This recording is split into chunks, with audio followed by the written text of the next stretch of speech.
الحمد للہ رب العالمین والصلاة والسلام علی سید المرسلین اما بعد فاعوذ باللہ من الشیطان الرجیم بسم اللہ الرحمن الرحیم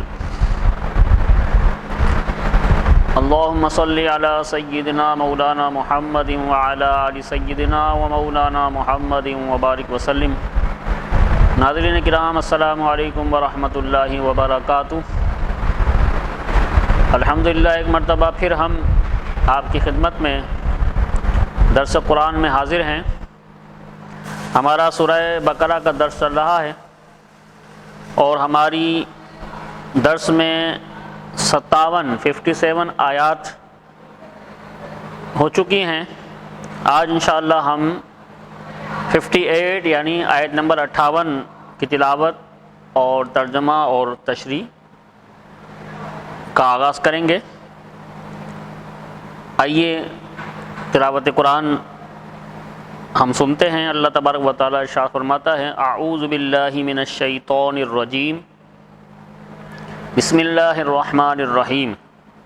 وَإِذْ قُلْنَا ادْخُلُوا هَٰذِهِ الْقَرْيَةَ فَكُلُوا مِنْهَا حَيْثُ شِئْتُمْ رَغَدًا وَادْخُلُوا الْبَابَ سُجَّدًا وَقُولُوا حِطَّةٌ نَغْفِرْ لَكُمْ خَطَايَاكُمْ وَسَنَزِيدُ الْمُحْسِنِينَ۔ صدق اللہ مولانا العظیم۔ آئیے ترجمہ ہم اس آیت کریمہ کا سنتے ہیں۔ اور جب ہم نے انہیں کہا کہ اس شہر میں داخل ہو جاؤ، پھر اس میں جہاں چاہو بے روک ٹوک کھاؤ، اور دروازے میں سجدہ کرتے ہوئے داخل ہونا اور کہتے رہنا ہمارے گناہ معاف ہوں، ہم تمہاری خطائیں بخش دیں گے، اور عنقریب ہم نیکی کرنے والوں کو اور زیادہ عطا فرمائیں گے۔ اس آیت کریمہ میں اللہ تبارک و تعالی نے ارشاد فرمایا: وَإِذْ قُلْنَا ادْخُلُوا هَٰذِهِ الْقَرْيَةَ، اور جب ہم نے کہا اس شہر میں داخل ہو جاؤ۔ اس شہر سے بیت المقدس مراد ہے، یا اریحہ جو بیت المقدس کے قریب ہے، جس میں عمالقہ آباد تھے اور وہ اسے خالی کر گئے تھے۔ وہاں غلے میوے بکثرت تھے۔ اس بستی کے دروازے میں داخل ہونے کا فرمایا گیا، اور یہ دروازہ ان کے لیے کعبے کی طرح تھا، اور اس میں داخل ہونا اور اس کی طرف سجدہ کرنا گناہوں کی معافی کا سبب تھا۔ بنی اسرائیل کو یہ حکم تھا کہ دروازے میں سجدہ کرتے ہوئے داخل ہوں اور زبان سے حطۃ کہتے جائیں۔ یہ کلمہ استغفار تھا۔ انہوں نے دونوں حکموں کی مخالفت کی اور سجدہ کرتے ہوئے داخل ہونے کے بجائے سرینوں کے بل گھسیٹتے ہوئے داخل ہوئے، اور توبہ و استغفار کا کلمہ پڑھنے کے بجائے مذاق کے طور پر حبۃ فی شعرۃ کہنے لگے، جس کا معنی تھا بال میں دانہ، یعنی جو بالی ہوتی ہے اس میں دانہ، جو بالی میں دانے ہوتے ہیں۔ تو انہوں نے اس طرح کہا کہ حبۃ فی شعری، یعنی بالی میں دانہ۔ اس مذاق اور نافرمانی کی سزا میں ان پر طاعون مسلط کیا گیا، جس سے ہزاروں اسرائیلی ہلاک ہو گئے۔ آیت نمبر 59 میں اللہ تبارک و تعالی ارشاد فرماتا ہے: فَبَدَّلَ الَّذِينَ ظَلَمُوا قَوْلًا غَيْرَ الَّذِي قِيلَ لَهُمْ فَأَنزَلْنَا عَلَى الَّذِينَ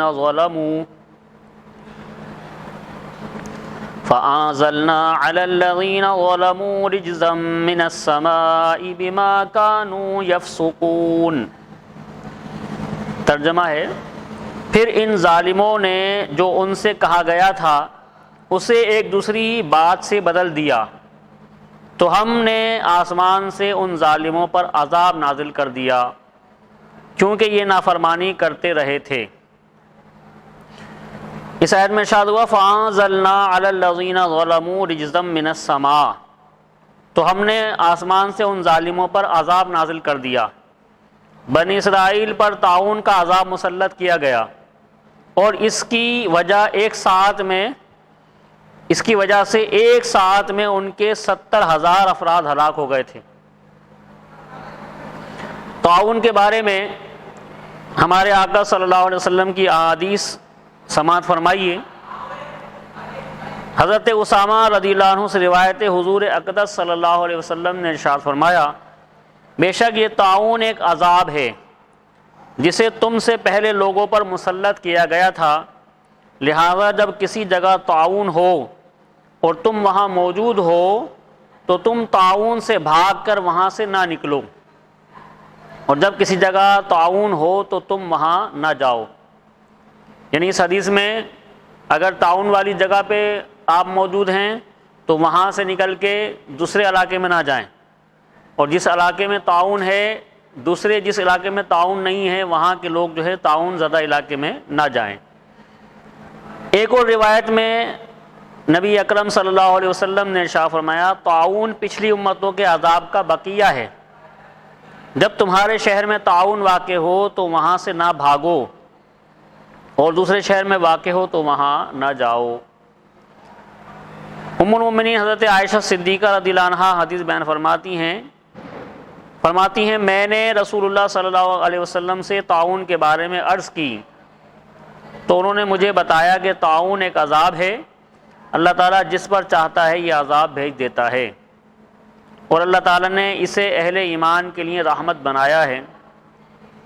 کوئی مومن ایسا نہیں جو طاعون میں پھنس جائے لیکن اپنے شہر ہی میں صبر سے ٹھہرا رہے اور یہ سمجھے کہ جو اللہ تعالیٰ نے لکھ دی ہے اس کے سوا کوئی تکلیف مجھے نہیں پہنچ سکتی، تو اسے شہید کے برابر ثواب ملے گا۔ اللہ تعالیٰ سے دعا ہے کہ وہ ہمیں جو کچھ سنا اس پر عمل کی توفیق عطا فرمائے۔ وما علینا الا البلاغ۔